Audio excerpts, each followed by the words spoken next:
কেউ বলে ধনুকের মতো বাঁকা হয়ে গেছে, কেউ বলে ডানের দিকে, কেউ বলে বামের দিকে, কেউ বলে নাভির দিকে বাঁকা হয়ে যায় যখন উত্থান হয়, আবার অনেকে বলে যখন উত্থান হয় অন্ডকোষের দিকে বাঁকা হয়ে যায়।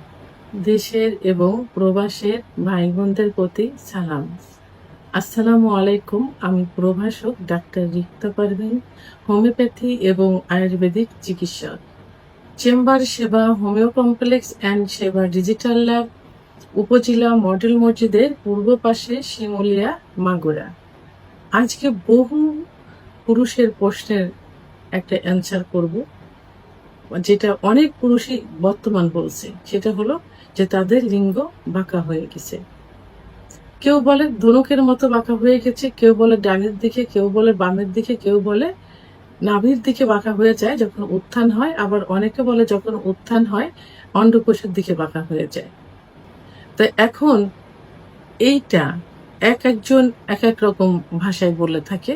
তো আসলেই এই বাঁকাটা কি? অনেকে দেখা যায় যে জন্মগতভাবেও কিন্তু বাঁকা হয়ে থাকে ডান পাশে বাম পাশে। আবার অনেকে নর্মালি যখন একটু নিস্তেজ অবস্থায় থাকে তখন একদিকে একটু বাঁকানো থাকে।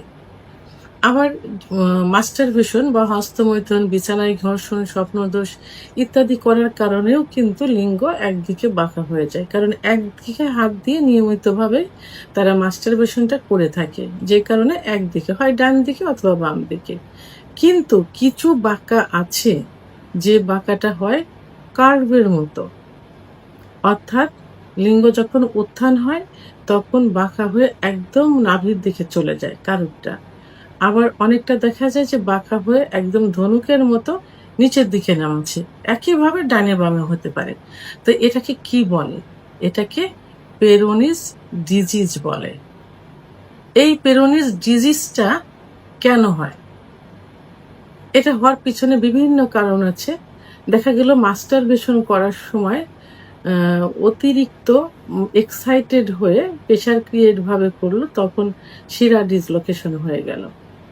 আবার অনেক সময় দেখা যায় যে যে কোনো আঘাতের কারণে হলো। আবার অনেক সময় দেখা যায় সহবাসের সময় বেশি এক্সাইটেড হয়ে যখন আঘাতটা একটু বেশি করে তখন একটু মটাত করে একটা শব্দ হয়ে যায়। এই ক্ষেত্রে হয়ে থাকে, অর্থাৎ লিঙ্গের শিরা ডিসলোকেশন হয়ে যায়, যার ভিতর দিয়ে রক্ত চলাচলটা সঠিকভাবে করতে পারে না, যে কারণে একটা জায়গা ক্লোড হয়ে শক্ত হয়ে যায় অনেক সময়। এটা অনেক সময় টিউমার আকার ধারণ করে। এটা কোন জায়গায় এর অবস্থানটা থাকে? যেখানে বাঁকা হয়েছে, ঠিক যে বাঁকার যে পয়েন্টটা, কার্ভ যে সিস্টেমটা, ঠিক সেইখানেই এই টিউমারটা হয়ে থাকে, এই শক্তটা হয়ে থাকে। তো এটাই হলো পেরোনিস ডিজিজ। এখন এই পেরোনিস ডিজিজ অনেক সময় দেখা যায় যে ব্যথা হয় ওখানে। আবার অনেক সময় সহবাসের সময় ব্যথা লাগে। একটু উত্থান হলে ব্লাড সার্কুলেশনটা সঠিক মতো হতে পারে না, যে কারণে ওখানে টান লাগে, টান লেগে ব্যথা অনুভব করে। এই পেরোনিস ডিজিজ হলে, উত্থান হলে যে ধনুকের মতো বাঁকা হয়, এটাতে কিন্তু সহবাসে অনেক ব্যাঘাত ঘটে।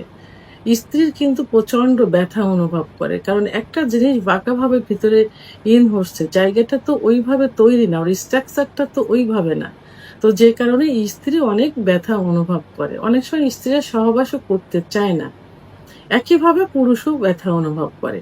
এখন এই যে পেরোনিস ডিজিজ, এই পেরোনিস ডিজিজটা কিভাবে আপনি ঠিক করবেন?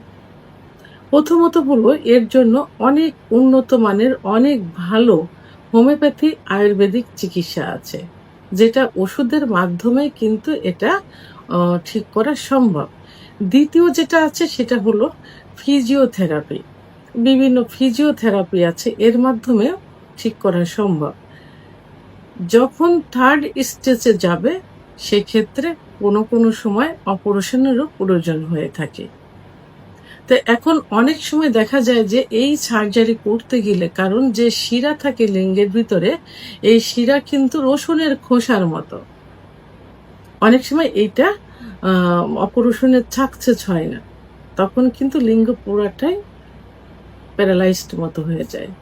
তো এই জন্য সবারই সচেতন হওয়া উচিত। প্রাথমিক অবস্থায় যখনই এইটা দেখবেন, তখনই একজন ডাক্তারের চিকিৎসা নেওয়া।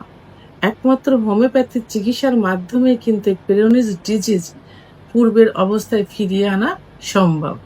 এবং অনেক সময় এর থেকে কিন্তু ক্যান্সারও হয়ে যেতে পারে। ওই সিস্টটা যে টিউমারটা থাকে এর থেকে কিন্তু ক্যান্সারও হয়ে যেতে পারে। এজন্য সবাইকে সতর্ক করতে হবে।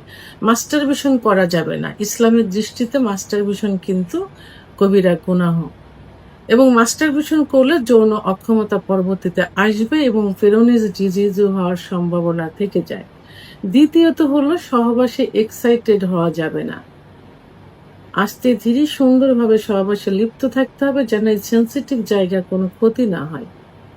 দ্বিতীয়ত হলো যে মানে যখনই কোনো কিছু করতে যাবেন, রানিং থাকবেন, কোনো যানবাহনে চলবেন, চলাফেরা করবেন, সতর্কতা অবলম্বন করতে হবে। কারণ এটা এমনই একটা জায়গা যে যেখানে আঘাত লাগলে পেরোনিজ ডিজিজ হবে। আবার অনেক সময় দেখা যায় যে অন্ডকোষে আঘাত লেগে কিন্তু মারাও যেতে পারে। এই জন্য সতর্কতা অবলম্বন করতে হবে। ভিডিওটি সম্পর্কে যদি কোনো মতামত থেকে থাকে অবশ্যই কমেন্টসের মাধ্যমে জানাবেন। আর ভিডিওটি ভালো লাগলে লাইক, কমেন্ট, সাবস্ক্রাইব করে আমার সঙ্গে থাকুন। আল্লাহ হাফেজ।